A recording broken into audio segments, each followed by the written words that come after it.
പൂരം സംബന്ധിച്ചിട്ടുള്ള പ്രധാനപ്പെട്ട പരിപാടികളിലേക്ക് കടക്കുകയാണ്. ഇന്ന് രാവിലെ തിരുവമ്പാടിയുടെയും പാറമേക്കാവിൻ്റെയും ചമയം പ്രദർശനം അതിന് തുടക്കമാവുകയാണ്. ഇനി അങ്ങോട്ട് പൂരത്തിൻ്റെ നാളുകളാണ്. സ്വാഭാവികമായും പൂരവുമായി ബന്ധപ്പെട്ട പ്രധാനപ്പെട്ട ഡെവലപ്മെൻറ്റ്സ് തൃശ്ശൂരിൽ നിന്ന് നമുക്ക് പ്രതീക്ഷിക്കാം. ഒപ്പം തന്നെ വൈകിട്ട് ഇതിൻ്റെ ഒരു സാമ്പിൾ വെടിക്കെട്ട് 7 മണിക്ക് ഒരു വിഭാഗത്തിൻ്റെയും 8 മണിയോടുകൂടി അടുത്ത വിഭാഗത്തിൻ്റെയും അങ്ങനെ വർണ്ണാഭമായ തൃശ്ശൂർ പൂരത്തിൻ്റെ സാമ്പിൾ വെടിക്കെട്ടും ഇന്നുണ്ടാകുമെന്നാണ് പ്രതീക്ഷിക്കുന്നത്. ഒപ്പം തുടക്കത്തിൽ ജിൽസ് സൂചിപ്പിച്ചതുപോലെ മധ്യകാലത്തിൽ ഒരുപക്ഷെ ഇന്ന് ഏറ്റവും പ്രധാനപ്പെട്ട ഒരു വാർത്തയാകുന്നത് ഭരണഘടനാ വഖഫ് സംരക്ഷണ സമ്മേളനവുമായി ബന്ധപ്പെട്ട് എറണാകുളം കലൂർ സ്റ്റേഡിയത്തിൽ നിന്ന് വിവിധ സുന്നി സംഘടനകളുടെ പ്രതിഷേധ മഹാസമ്മേളനം നടക്കുകയാണ്. വിവിധ സംഘടനാ നേതാക്കൾ, പ്രത്യേകിച്ച് ഈ വിവിധ വ്യത്യസ്ത ആശയങ്ങൾ കൊണ്ട് വിഭിന്ന ചേരിയിൽ നിൽക്കുന്ന പല സുന്നി സംഘടനാ നേതാക്കൾ, പ്രത്യേകിച്ച് ജിഫ്രി മുത്തുക്കോയ തങ്ങൾ, അതോടൊപ്പം തന്നെ സംസ്ഥയുടെ മറ്റൊരു വിഭാഗമായ കാന്തപുരം AP വിഭാഗത്തിലെ പ്രമുഖ പണ്ഡിതൻ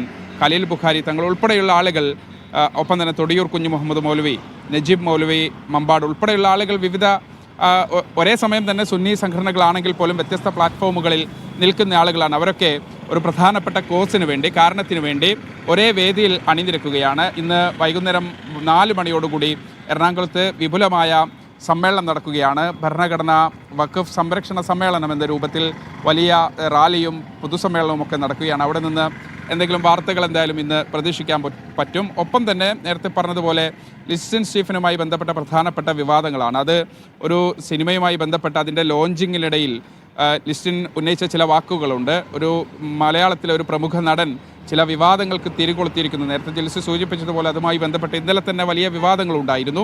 പക്ഷേ ലിസ്റ്റിൻ പറഞ്ഞത് ചില യുവനടന്മാരെ കേന്ദ്രീകരിച്ചാണ്, അല്ലെങ്കിൽ ഒരു നടൻ്റെ പേര് കേന്ദ്രീകരിച്ചുള്ള ചില വാർത്തകളൊക്കെ പല ആളുകളും പറഞ്ഞിരുന്നു. ഒരു സ്ഥിരീകരണമില്ലാത്തതുകൊണ്ട് ആ സ്ഥിരീകരണത്തിലേക്ക് നമ്മളെന്തായാലും പോയിട്ടില്ല. പക്ഷേ വൈകിട്ടോടുകൂടി ആ സിനിമയുമായി ബന്ധപ്പെട്ട ആ നടൻ്റെ പേരുമായി ബന്ധപ്പെട്ടത് ചേർത്ത് വായിക്കേണ്ടതില്ല എന്ന രൂപത്തിൽ ആ സിനിമയുടെ സംവിധായകൻ രംഗത്ത് വരികയും ചെയ്തിരുന്നു. എന്തായാലും അതുമായി ബന്ധപ്പെട്ട് ഒരു അവ്യക്തത തുടരുകയാണ്. ലിസ്റ്റിനെ ഇന്നലെ രാവിലെ മുതൽ വൈകിട്ട് വരെ, രാത്രി ഏറെ വരെ മാജിക് ഫ്രെയിംസിൻ്റെ ഓഫീസിൽ നമ്മളൊക്കെ പോയിരുന്നു. പക്ഷേ ലിസ്റ്റിൻ്റെ ഏതെങ്കിലും തരത്തിലുള്ള ഒരു പ്രതികരണം പുറത്തു വന്നിട്ടില്ല. ആരുദ്ദേശിച്ചാണ്, ഏത് സാഹചര്യത്തിലാണ് പറഞ്ഞത് എന്ന തരത്തിലൊരു പ്രതികരണവും ലിസ്റ്റിൻ്റെ ഭാഗത്തുനിന്ന് ഉണ്ടായിട്ടില്ല. ഇന്ന് എന്തായാലും അതുമായി ബന്ധപ്പെട്ട് വിവിധ സിനിമാ സംഘടനകളുടെ പ്രതികരണം ഉണ്ടാവും. ഇന്നലെ തന്നെ പല ആളുകളെയും കരിൽ നിഴലിൽ നിർത്തുന്ന സംസാരമാണ്, അല്ലെങ്കിൽ പ്രതികരണമാണ് ലിസ്റ്റിൻ നടത്തിയത് എന്നതുൾപ്പെടെയുള്ള വിമർശനങ്ങൾ ഉണ്ടായിരുന്നു.